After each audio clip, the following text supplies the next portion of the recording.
Salom do'stlar, ushbu videomizda ingliz tilida zamonlarga oid testlarni Kahoot'da ishlab ko'ramiz. Hop, English tenses review 10 questions debdi. 10 ta savol. 11 kishi qatnashadi demak. Bunday qo'yib qo'yamiz. When we use the present simple we talk about demak routines. Ya'ni kunli o'sha rutinlar uchun. Kunli ishlar uchun. Davom etamiz. Ikkinchi quizimiz. Present continuous is only for stative verbs. Hop, holat fe'llariga bog'liq debdi. Condition verb, stative verb. False bo'ladi. Da. It's just false. Biz 4-o'ringa chiqib oldik. Keyingisi past simple is when something was started and finished in the past. Nimadir o'tganda true bo'ladi. Turli xil variantlar beryapti. Shunchaki true false deb qo'ysa ham bo'lardi-ku.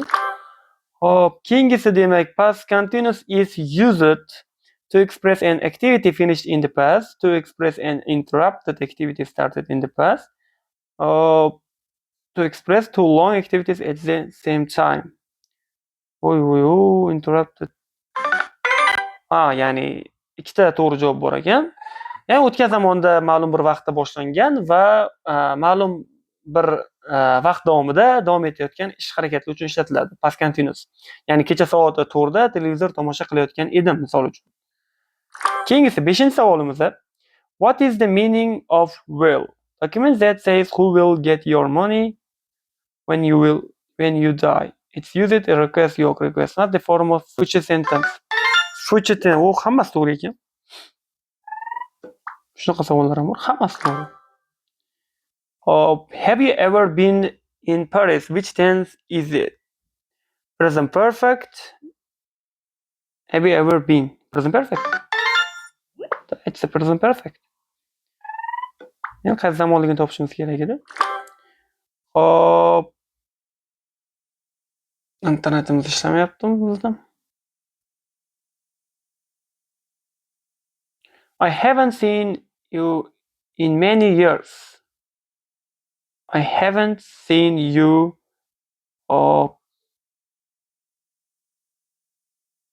during.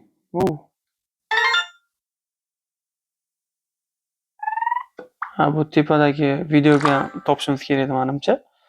Biz baribir to'g'ri topdik. Which one is correct? You will going to San Francisco one day in your dreams. San Francisco is it's the city for lovers. San Francisco have a lot of yo'q bo'lmas. I have been studying for 2 years before I have been women. Demak, birinchi javob.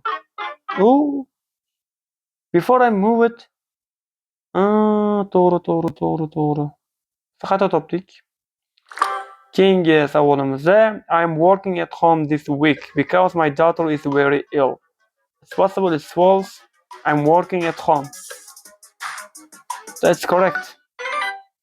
Vaqtincha davom etayotgan ish harakatlari uchun present continuous ishlatsak bo'ladi.